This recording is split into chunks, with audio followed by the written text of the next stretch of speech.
Deux casques. Ouais, ça c'est le casque pour monter. Normalement c'est celui-ci. Casque, es-tu toi? Oui, c'est toi. Clap. Clap, clap. On est dimanche. Bon dimanche. Aujourd'hui, c'est quoi la route? Blaise Cendrars. On a parlé plein de fois sur la chaîne. Plein de fois, pas trop. Le problème avec Cendrars, c'est que qu'on l'aime ou qu'on ne l'aime pas, son boulot est incontournable et c'est pas ça. Mais c'est que on n'a pas encore la figure définitive, ni de l'œuvre, ni de la vie. Et à mesure que cette œuvre prend sa complexité, les ramifications, les textes, à quoi ça se joint des deux côtés. Prenez Amazonia de Patrick Deville. Voilà encore un autre Cendrars qui émerge. Voilà encore une étape supplémentaire prise dans la connaissance de Cendrars au Brésil. Et cette ramification, peut-être qu'elle commence à se stabiliser, mais en tout cas, nous, on n'est pas stabilisé par rapport à elle. C'est-à-dire, nos lectures de Cendrars sont encore récentes. Et la place que prend cette lecture dans l'ensemble de notre dispositif livre, avec des Proust, des Balzac, des Baudelaire, des Duras, des Sarraute, c'est peut-être maintenant qu'elle est en train de cristalliser. D'où l'importance d'aller y voir. Sur ma chaîne, par exemple, peut-être vous trouverez facilement en retournant sur le sommaire, c'est un bon exercice. Le moment où, au 6e sous-sol de la Bibliothèque nationale suisse à Berne, j'avais eu la chance de visiter les archives de Cendrars, avec même son magnétophone, son tourne-disque, ses appareils de photo, les livres qu'il avait annotés, sa Bible annotée. Alors ici, on n'est pas dans des topos sûrs, d'autant qu'on a la chance de pouvoir revenir à mesure sur des auteurs quand on veut. On prend un point, et ce point, on le développe. On regarde une sorte d'embryon. Moi, ce qui compte là, c'est 1911, 20 décembre 1911, 11 juin 1912. 6 mois. 6 mois pendant lesquels Blaise Cendrars n'est pas encore Blaise Cendrars. Il s'appelle Freddy Sozar. Il a 25 ans. Il arrive à New York. Quand il repart, il a décidé qu'il s'appelait Blaise Cendrars. C'est ce moment-là. Et quand il arrive à New York, donc en décembre 1911, il est parti de Pétersbourg, mi-novembre. Il est arrivé à Gdansk, en Pologne. À New York, l'attend Fela, sa compagne, celle qui sera la mère de ses enfants. C'est aussi un point, moi, qui me gardera toujours Cendrars à distance. Il y a les 3 mots, et puis lui non. Le destin d'un père de famille, ça peut être qu'une gêne pour le destin de poète. Donc il la plante complètement. Même pas de fric, rien. Et encore, à l'époque, il n'y a certainement pas les aides juridiques pour maintenir un minimum de sauvegarde. On ne s'empêche pas que ses enfants, il les retrouvera sur la route, le destin tragique de son fils, un peu avant la Seconde Guerre mondiale. Et prenez même cette biographie maître, elle est écrite par sa fille, Myriam Cendrars, qu'il a à peine connue, en tout cas, dont il ne s'est pas du tout occupé dans son enfance. Alors, est-ce que ces questions biographiques ont quelque chose à voir avec l'œuvre? Non, bien sûr que non, l'œuvre ne s'explique pas par la biographie. Simplement, le problème, nous, c'est de comprendre le surgissement. Pourquoi et comment ça pousse? Pourquoi et comment ça éclate? Pourquoi et comment, à ce moment-là, de cette façon-là? Pourquoi arbitrairement, à cette distance même de celui qui veut l'écrire? Prenez son premier texte publié, Pâques à New York. Justement, ce sera écrit dans le bout, dans l'échec, dans la fin, dans la catastrophe de ce truc à New York, avant qu'il aille mendier encore auprès de son beau-père, sa mère sœur mariée, de son frère qui est devenu toubib et qu'on a ras-le-bol, de quoi se payer, là encore, billet de 3e classe sur le moins cher des bateaux. C'est ce texte de l'aboutissement, Pâques à New York, qui sera un texte, paradoxalement, ça par contre c'est le but de la vidéo, donc autant se mettre tout de suite les enjeux, un texte classique pour la poésie, un texte de détresse, un texte du chant. Qu'est-ce que je demande au langage? Qu'est-ce que je demande au destin quand tout s'échappe, quand tout... Et puis en même temps, un texte classique, quelques mois plus tard, il est dans le même échec, mais il y aura ce voyage en train pour Berlin où il accompagne 2 peintres, Robert et Sonia Delaunay, et puis sur un rouleau qui fait 7 mètres de long, parce que la peinture de Sonia Delaunay est comme sur un rouleau, il y aura ce franchissement que sera l'écriture de prose pour le transsibérien et de la petite Jeanne de France, à partir de quoi même Apollinaire enlèvera la ponctuation de zone. Et là peut-être commence le destin de Sandrard. Mais Sandrard a eu déjà plusieurs vies. 14 ans, ses ruptures avec le monde scolaire, ce départ être apprenti et puis placé chez ce commerçant de Pétersbourg, et puis le correspondant de ce commerçant qui fait des voyages, sans doute jamais sur le transsibérien avec le gamin apprenti, mais peut-être jusqu'à la mer Caspienne, ou en tout cas une expérience quand même de cet ordre-là. On ne sait pas, on ne saura jamais, ça n'a pas d'importance. Mais en tout cas, suffisamment pour que ce qui s'accumule là, dans ce voyage, ressorte 10 ans plus tard et fasse le matériau visuel, inventé fictif de prose pour le transsibérien. C'est dénaturer Sandrard? Non. Prenez les poèmes Autour du monde. Qu'est-ce qu'il prend? Gustave Le Rouge, ce gars qui le surprend complètement parce qu'il vit toujours dans une espèce de misère en banlieue et toujours à écrire des opuscules, et puis il invente des livres de voyage. Et puis d'autres fois, c'est des livres de recettes de cuisine, tout ça. Et bien, son livre de poèmes, qui maintenant s'appelle Autour du monde, première publication, s'appelle Kodak. C'est la marque Kodak qui interdira l'utilisation du titre. Et c'est quoi Kodak? Oui, ça pose l'idée de l'aventurier qui a fait tous les ports, toutes les routes. Mais non, c'est simplement du cut-up dans les textes de Gustave Le Rouge, parce que dans ces bouquins de ce gars qui ne bouge pas de sa piole et écrit tout le temps, c'est ça cette complexité Sandrard, qui se traduira bien plus tard par toute, j'allais dire, cette trilogie, La main coupée, L'homme foudroyé, Bourlinguer.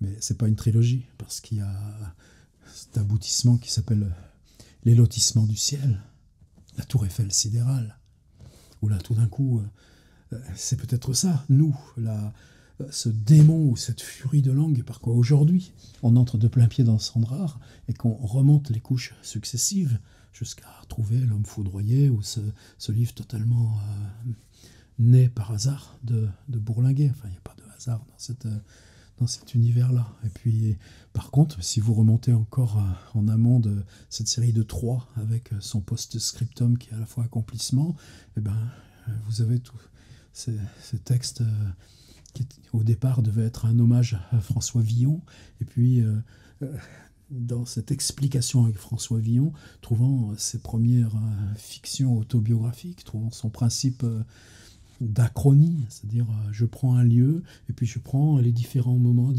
du temps où je suis arrivé dans ce lieu, c'est fictif, c'est pas fictif. Et puis voilà, c'est dans ces textes sur Villon qu'il trouvera le chemin. Bon, là c'est du flash forward. Revenons avant ces 25 ans.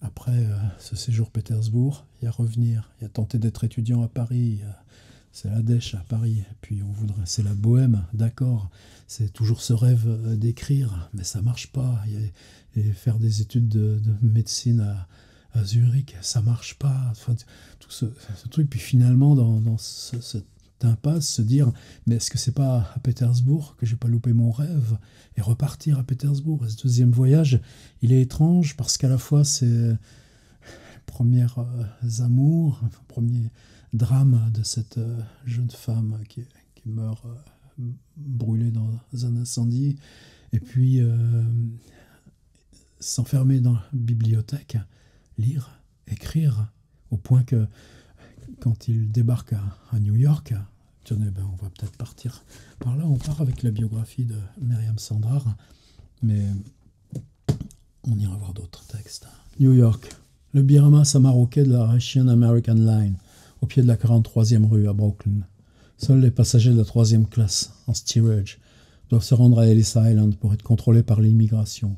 Les autres, passant l'inspection sur le bateau, les médecins par chance ne trouvent rien à reprocher à l'état des yeux de M. Souther Frédéric Louis. Et on peut lire sur la fiche de débarquement du Birma que ce ressortissant suisse n'est pas un alphabète comme tant d'autres passagers. Dans les colonnes adéquates figure la notation « Can read, yes. Can write, yes. » Quel est son métier? Homme de lettres, déclare-t-il. Rêve, fiction, prétention, c'est comme ça. Au bas de la passerelle, enfin, voici Fela. Freddy Sauzer approche de New York par le célèbre Brooklyn Bridge. M'affrayant un chemin, un lourd panier sur l'épaule, rempli de livres et de manuscrits, avançant lentement parmi les orgues de barbarie, la kermesse, je m'avance à la rencontre de New York, brossé au clair de lune, troué d'ombre et de lumière, et bien que grandissant en hauteur et prenant plus d'épaisseur, de volume et d'étendue au fur et à mesure que je m'approche de lui, au bout du pont, me paraissant à chaque pas de plus en plus irréel à cause de ces millions de fenêtres, de portes éclairées à giorno qui me regardent venir, j'ai le vertige. Les gratte-ciel de New York, on est encore 20 ans avant l'Empire State. Avec Fela, Freddy doit se rendre à 20 km de là, au 845 Jennings Street, dans le Bronx, chez les Wardsky. Bella, la sœur de Fela, son mari, le professeur d'allemand et leurs 3 enfants, dont un garçon et une fille jumeaux de 6 ans. Mais le métro menait déjà au Bronx. C'est le quartier le plus neuf de la ville, la première banlieue de petite bourgeoisie immigrante qui, ayant prospéré un peu dans le Lower East Side, veut maintenant faire souche américaine. Une chambre a été aménagée à l'intention de Freddy, une table pour écrire, une étagère pour ses livres. Freddy a un mouvement d'humeur, de recul. Encore la vie de famille. Pardon, c'est la fatigue, il se domine, s'apprivoise, se met à 4 pattes par terre, joue avec les enfants qui, tout de suite, l'adoptent, l'assaillent, lui grimpent sur le dos. « Uncle Freddy, Uncle Freddy !» Sur l'un seulement des amis des Wardsky, Freddy n'écrit pas d'acides commentaires. C'est celui qui a envoyé des invitations pour une grande première le 29 décembre au Metropolitan Opera. Toscanini dirige la Francilia del West de Puccini. Cet ami est un ténor, il tiendra le rôle de Dick Johnson. Il s'appelle Enrico Caruso. Les places qu'il offre sont pour Fela et Freddy. À quelque temps de là, le grand chanteur les invite à lui rendre visite, tandis qu'ils échangent leurs souvenirs de Naples. Caruso dessine le portrait de Freddy, dont la physionomie l'intéresse. Il avait la manie de crayonner ses hôtes. Les premières impressions de Freddy sur la ville sont décevantes. Sauf une inaccoutumée laideur des rues, New York n'a rien d'extraordinaire. Les maisons, la plus prétentieuse absence de style, immenses caisses de piano, des caisses d'emballage adossées, les gens, des bourgeois endimanchés, corrects, qui comme des chiens se fourrent le nez dans le cul. Pour sentir quoi? L'amour? Non, l'argent. Dans la rue, quand assommé par le bruit, écrasé par les gratte-ciel, on n'en peut plus. Tout à coup, une réminiscence de lecture vous foudroie le cerveau. Chateaubriand, les Indiens, Paul et Virginie, l'Amérique et la beauté de sa nature, les tropiques qui doivent être là, derrière ces murs et ces fumées, les horizons ensoleillés que le voyage vous a mis dans le cœur fusent en douloureuse nostalgie. Partir. Déjà, le mot « partir », souligne Myriam Sandrard. Il y a une bonne dizaine de pages sur ce mouvement crucial. Vous remarquerez aussi dans le livre que l'enfance de Freddy Sauzer, c'est-à-dire ses 4 ans, c'est quand même là 250 pages. Et puis qu'ensuite, il y a cet immense destin jusqu'à 1961, les 2 guerres, tous les voyages. C'est Fela qui fait bouillir la marmite, à la Ferrer School, Union Square, où elle enseigne et applique les méthodes d'éducation de Maria Montessori. Ça vous dit quelque chose? L'amour de l'enfant, le respect de sa spontanéité, toute une pédagogie nouvelle qui l'enthousiasme, Fela a économisé sur un maigre salaire pour payer les premières semaines de loyer d'une chambre indépendante.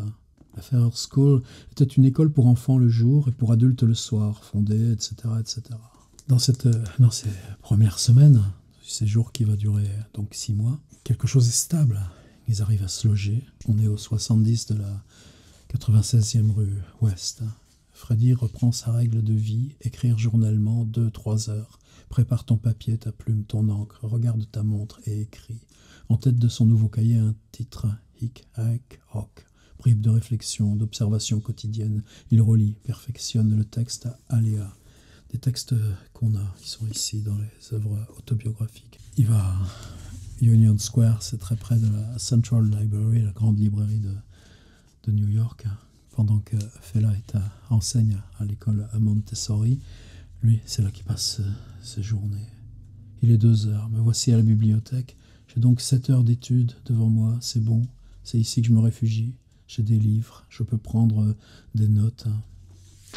On ne sait pas trop. Fela perd son job. Comment concilier une vie ardente, les exigences d'un homme adoré, l'assiduité due à un travail quotidien passionnant mais si mal rémunéré. Donc elle a tenté sa chance parti sur un coup de tête parce qu'on ne veut pas l'augmenter ou parce que la situation s'est tendue, parce que tout est compliqué maintenant qu'ils sont deux. À une fenêtre du rez-de-chaussée de la maison où se trouve leur chambre, Fela a placé un écriteau. French, German, Italian lessons, modern method, rapid progress, moderate fees. Cours de français, d'allemand, d'italien, méthode moderne, progrès rapide. Mais qui veut apprendre les langues étrangères dans ce quartier? Ces rares élèves lui sont amenés par recommandation. Ils habitent le plus souvent loin de la 96e rue ouest. Elle va donner des leçons particulières à domicile. Le soir, elle compte ses gains, $1, $1,5. Elle n'ose pas prendre le subway pour ne pas changer cette précieuse fortune en une monnaie qui serait trop vite dépensée. Elle rentre à pied, toujours à pied, comme naguère à Paris. Les vitrines éclairées la provoquent. Elle s'arrête et rêve de toutes les choses dont elle a besoin. Myriam Sandrar là rend hommage à sa mère. Pour ça la beauté de ce paragraphe. Des gants pour avoir moins froid, du linge de corps pour pouvoir se changer. Tout cela est inabordable. Elle est tout étonnée de voir du monde entrer et sortir avec des paquets aux mains. Le samedi soir, le $2 doit suffire pour 2 jours. Le dimanche, pas de leçon. Ils sont dans le pétrin. Freddy est désemparé. Il se sent coupable. Il pense qu'il devrait contribuer aux besoins matériels de leur ménage. Le plus petit cheminement me coûte une peine épouvantable, écrit-il à Sutter. Je ne puis m'appeler à Sutter. Oh, c'est un Suisse, Sutter. Je ne puis m'adapter à aucun travail, à aucune occupation. On pense à Lovecraft. Exactement, dans la même situation à New York, mais 12 ans plus tard. Un emploi ne me dit rien. Voilà, c'est dit. Il y a de la chance. La moindre démarche me paraît un monde. Je ne puis ni me rendre utile, ni me procurer de l'argent. Je dois aussi apprendre l'anglais. Et j'ai tant d'autres soucis en tête et dans le cœur. Il se prend à détester cette Amérique à mirage, cette ville où on crève la faim, on ne rencontre jamais un pote qui miraculeusement vient de trouver, qui sait où, un peu d'argent, et qui vous invite à boire un coup, à casser la croûte, qui vous prête quelques sous pour survivre. Ce n'est pas dans les mœurs, dit Sandra. De temps en temps, j'accepte un job contraint et forcé, mais je n'y restais pas 8 jours, et si je pouvais me faire balancer avant et toucher ma semaine, je le faisais, impatient d'aller reprendre mes séances de lecture à la Central Library. C'est ainsi que j'ai été 24 heures tailleur pour dames, durant 2-3 séances pianiste dans un cinéma de Bowery, et que j'ai travaillé toute une semaine aux abattoirs sans arriver à me faire vider. Malheur. Ce sont les abattoirs rituels juifs, encore une trouvaille des Vartsky, où un rabbin, le visage encadré des boucles émergeant de son chapeau melon et les bandelettes de la Torah nouées sur le bras, égorge avec un coup de couteau précis les poulets qui défilent devant lui, travaille à la chaîne selon les normes américaines de l'efficacité et respectant les règles traditionnelles du sacrifice des animaux. Que fait exactement Freddy? Probablement la partie intellectuelle du travail, fermer les hottes où s'entasse la volaille, ou y coller les étiquettes avec l'adresse de la ville destinataire. La vie utilitaire, la grappe comme un crochet. Ça, c'est Freddy Sauser qui le dit. Il se décide à poser sa candidature pour un modeste poste à la légation de Suisse. La réponse lui arrive le 20 mars.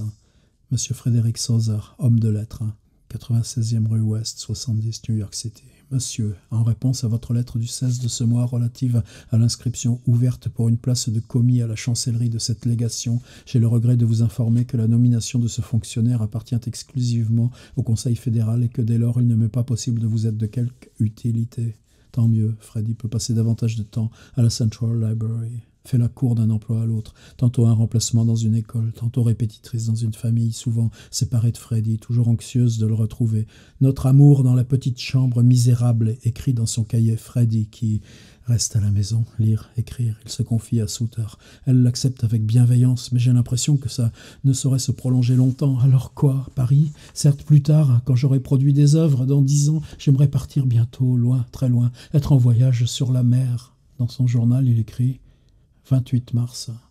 Une littérature vit des œuvres qu'on ne lit pas, un littérateur des projets qu'il n'a pas accomplis. La faim le tenaille quotidiennement. Il est angoissé au point de ne trouver le sommeil que sous l'illusoire protection d'une lampe allumée toute la nuit. Ces nuits sont zébrées de cauchemars. Au moindre bruit, il sursaute, il crie, les idées, les phrases, les mots se bousculent dans sa tête. La hâte de les écrire le secoue de frissons. Il grelotte. Freddy est malade. Mes aisselles et ma poitrine sont baignées de sueur. La nuit, des vomissements, insomnie, maux de tête, de rein, picotement du poumon droit sous l'omoplate. Énervement, la nuque comme plaquée d'un gros sou rond et glacé. Fela le soigne. Chance, malchance, un télégramme arrive de Plainfield, New Jersey. Le docteur Grossman, directeur d'une institution pour enfants anormaux, lui offre un poste d'éducatrice. Urgent, la situation matérielle est telle qu'un refus est impossible. Fela court à l'étage supérieur, appelez l'ami logeur, M. Dubowski. Je vous en supplie, occupez-vous de mon malade, il me faut partir, je gagnerai un peu d'argent, nous vous paierons. Elle prend sa petite sacoche, s'en va.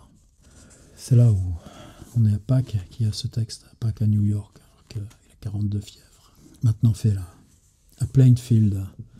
Fela ne peut pas supporter plus d'un mois la discipline imposée aux pensionnaires et aux éducateurs par le docteur Grossman. Pour les enfants, la discipline, c'est le fouet, le cachot, les privations. Un garçon, fils de theatrical managers, déclame Shakespeare en se cognant la tête contre les vitres. Un jeune fermier déchire ses vêtements, pleure d'avoir abandonné son troupeau, veut se jeter par la fenêtre. When does spring begin demande Jeannette, la petite fille qui s'accroche aux jupes de Fela. Comme par hasard, l'anticipation de la petite Jeanne de France dit Blaise, sommes-nous loin de Montmartre? Vient de là. Hein? Punis, les enfants hurlent. Dans le hall, on chante les prières du soir qui couvrent les cris. Pour la nuit, certains d'entre eux, on les attache. When does spring begin répète Jeannette. Et elle se jette par terre, se ronge les poings. Fela la relève, la prend dans ses bras, la console, la caresse. Miss Poznanska est convoquée dans le bureau du directeur. This is a school for abnormal children. We need discipline, not petting. Petting, c'est les animaux domestiques. Hein. On s'occupe d'enfants anormaux. Pas de chiens et de chats. Elle est virée. Freddy va la chercher à la gare. Ensemble, ils rentrent. 96e rue Ouest. La chambre est en désordre. Lit défait, assiette sale. Détritus. Fela met une casserole d'eau sur le gaz pour faire du thé. Il n'y en a plus. Il n'y a rien à manger. Freddy n'a pas un sou. Fela non plus. Elle est partie de l'école de son plein gré. On ne lui a pas payé sa dernière semaine. Fela défaille. Elle veut s'asseoir. Elle tombe. Elle s'est évanouie. Bella, sa sœur, prévenue, accourt, ensemble, ils emmènent Fela à Jennings Street. Elle s'y reposera, le temps de récupérer quelques forces. Comment se finit l'histoire de New York? Il y a encore un mois à tenir, ce sera justement emprunter l'argent. Alors pourquoi je vous embête avec tout ça? Il y a chez Gallimard, collection L'Imaginaire, un livre, alors surtout, Mon voyage en Amérique, Blaise Cendrars, l'Imaginaire Gallimard, ne le prenez pas. C'est honteux. Pourquoi? Qu'est-ce qu'il y a dedans? Mon voyage en Amérique suivi de Le Retour. Mon voyage en Amérique, c'est l'embarquement, c'est-à-dire de Pétersbourg à Gdansk, c'est Récit du bateau. Alors c'est bien, c'est le journal de Cendrars pour arriver à New York. Et puis quand vous arrivez là, il y a ce truc, ici s'arrêtent ces notes car les tracas du débarquement ne m'ont laissé aucun loisir d'écrire. C'est-à-dire que le voyage s'arrête à l'entrée du bateau dans New York. Et puis le retour, on est 6 mois plus tard. Le 6, c'est cette tendante que je chante intérieurement, le bateau. Alors c'est passionnant, il y a comment dans le bateau, à l'aller, il passe tout son temps sur le pont parce qu'il ne veut pas avoir quoi que ce soit de commun dans la promiscuité de son voisin de cabine. Il y a ces choses sur la mer. Là, c'est le retour. Le bateau a une cargaison de peau de veau non tannée. Une odeur de pourriture et de mort vous obsède. Rien ne peut vous en débarrasser. Tout est imprégné. Lit, nourriture, habits. Mais au milieu, il n'y a rien. Donc mon voyage en Amérique, excusez-moi, c'est le sandwich. Mais ce qu'il y a au milieu du sandwich, ça y est pas. Pour moi, la révélation s'est faite justement en lisant la biographie. Blaise Cendrars écrit sur une feuille le titre du livre qu'il commence aujourd'hui. New York in Flashlight. Blaise Cendrars, sous les projecteurs d'une représentation nouvelle. Tout est changé, le décor et l'acteur. Je me suis fait un nom nouveau, visible comme une affiche bleue et rouge, montée sur un échafaudage, derrière quoi on défile des nouveautés des lendemains. Sa langue, son style, pas qu'à New York, a changé la direction du regard. La préface de New York in Flashlight annonce la conversion. Et donc, on invente une écriture pour le nom qu'on a choisi. Et voilà, New York in Flashlight, préface. J'ai été en traitement chez un cinématographe. Depuis lors, je me suis procuré un appareil, je l'emploie souvent, surtout le soir. Quand j'ai vainement peiné sur un poème et que les rimes ne viennent pas, l'appareil crépite, le film ronronne, les images pleuvent, le cerveau se gonfle à la pluie, les nerfs se détendent, le cœur s'apaise, les scènes défilent, me cinglent comme les flagelles glacés des douches. La vulgarité de la vie quotidienne me régénère, je ne poursuis plus de chimères, je ne rêve pas de métaphysique, pas d'abstraction. Les mâchoires se décrochent, je ris, en équilibre dans un fauteuil. Pour 5 sous, c'est mon hygiène d'homme de lettres trop aigri. Le cinématographe est mon hydrothérapie. J'aime aussi beaucoup les métropolitains, les chemins de fer suspendus. Surtout ceux de New York, car ils sont mal bâtis. Il y arrive beaucoup d'accidents. Les express fusent, les roues tournent, les ressorts grincent. Un rythme aheurté, impair m'emporte. Je bois de la vitesse, cette absinthe de tout le corps. Quand je suis ivre, le train s'arrête et mes excès ne vont pas plus loin. Je me suis aussi acheté un gramophone, c'est par épargne. J'y enregistre sur les disques sympathiques le parler des gens qui dialoguent dans la rue. Je n'ai plus aucun frais d'imagination. Mes romans sont dictés par une machine parlante qui parfois hausse la voix et hurle l'entête redondante d'un journal. Elle me fait de la réclame. J'ai beaucoup de lecteurs. J'ai su combiner les merveilles du monde moderne. Alors, vous savez que l'œuvre complète de Sandrard, on l'a chez De Noël. Voici le tome 6, voici le tome 1, poésie complète. Voici le tome 12, Lotissement du ciel, la banlieue de Paris. Voici le tome 13, Bourlinguer, le 9, Bourlinguer. 11, aujourd'hui. Et aujourd'hui, c'est exceptionnel parce qu'on a là aussi tous ces textes sur la publicité, tous ces textes sur la ville, tous ces textes sur le cinéma. Et les textes sur le cinéma qu'il va écrire en 1915, en 1921, ils sont la filière directe. Et alors moi, je cherchais... Mais c'est où New York in Flashlight? C'est dans quel tome New York in Flashlight? Et tu achètes Voyage en Amérique, l'imaginaire Gallimard, et tu cherches, et il n'y a pas New York in Flashlight. Et là, en même temps, Sandrard, poète, quand il invente son nom, il écrit quoi? Il écrit la ville, il écrit en prose. Et il dit que le cinéma, c'est l'outil technique pour appréhender la vitesse, la juxtaposition, le fourmillement, la folie de la ville, et puis que tout ce bruit, parce que le bruit, c'est quoi? Le cinéma, on ne peut pas en faire soi-même. Ce sera bien plus tard pour lui, le peu qu'il en fera. Mais pensez à comment, dans Bourlinguer, l'homme foudroyé, se prétendre filmeur devient la fiction de soi-même écrivant. On ne s'installe pas comme romancier, on dit qu'on fait des films.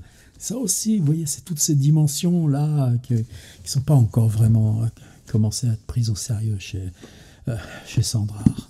Alors, New York in Flashlight, je l'ai trouvé. Il faut aller dans les 2 Pléiades, œuvres autobiographiques. Alors, évidemment, il y a un tome 1, un tome 2. Donc, a priori, vous pouvez penser que c'est dans le tome 1. Ben non, c'est à la fin du tome 2. Il y a une annexe. Une annexe. Et dans annexe, il y a écrit de jeunesse. Mais c'est pas écrit de jeunesse, puisqu'il a 25 ans et que Freddy Sauser a décidé, d'abord il a déjà écrit Pâques à New York, et il a décidé de prendre le nom de Blaise Sandrard pour inventer ce texte sur la ville. Et c'est quoi alors le gramophone? Eh bien, c'est que contrairement au cinéma, oui, il existe des cylindres et vous pouvez enregistrer les bruits extérieurs, enregistrer votre voix. C'est-à-dire que la littérature, elle se fait... Le cinéma, c'est une industrie, c'est une fabrication, c'est très complexe. Mais si vous voulez vous-même, comme vous êtes libre d'écrire, dans ce cas-là, vous prenez le gramophone, puisque vous avez le droit de fabriquer vos enregistrements. Et là, on a tout un univers. Alors, ce qui est fascinant, c'est que quand vous ouvrez, alors vous retrouvez Voyage en Amérique, ça c'est la partie de Gallimard, en vrai, c'est totalement incohérent. Il y a ce texte qui s'appelle Ik Ak O, qui sont des notes quotidiennes. Et puis, il y a New York in Flashlight, mémoire d'un cinématographe. Alors, est-ce que c'est un brouillon? Est-ce que c'est du rien? Ce qui est étrange, c'est que, alors après, il y a le retour, donc là, on retrouve, c'est très bref, évidemment. Mais le retour aussi, c'est bref. Alors le retour, c'est que...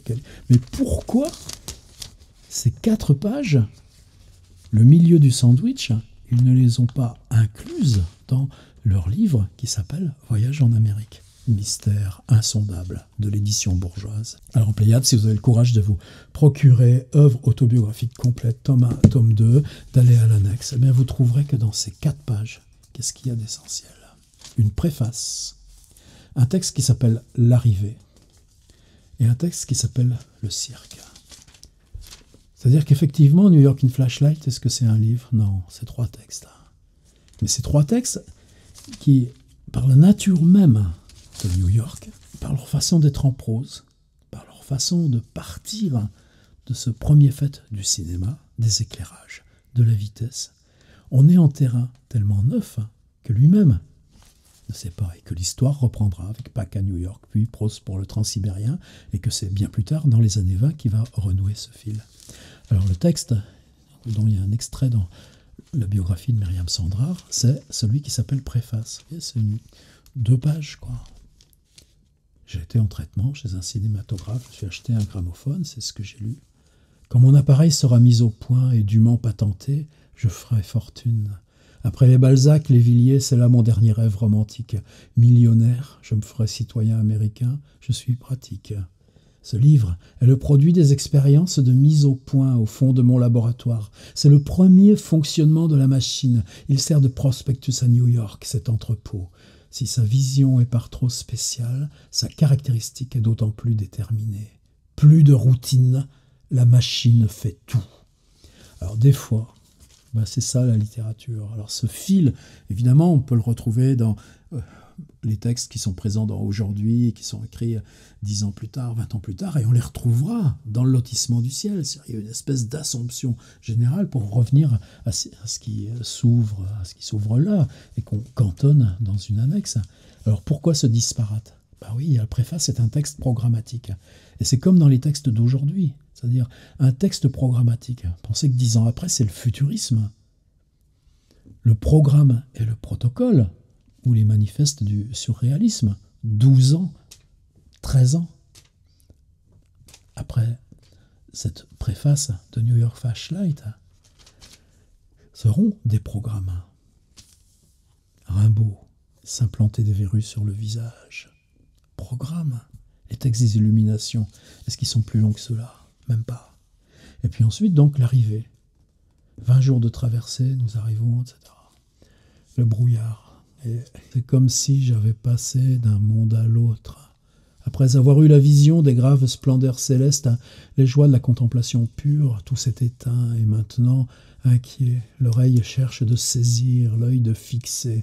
Au ras des flots, dans un lointain brumeux, ma prédestination, l'âme tire du néant, épingle du fond des nuits, un phare, puis un autre, puis encore un petit feu, un tremblotant falot, et déconcerté par un méandre dardanellesque arrive déçu au port.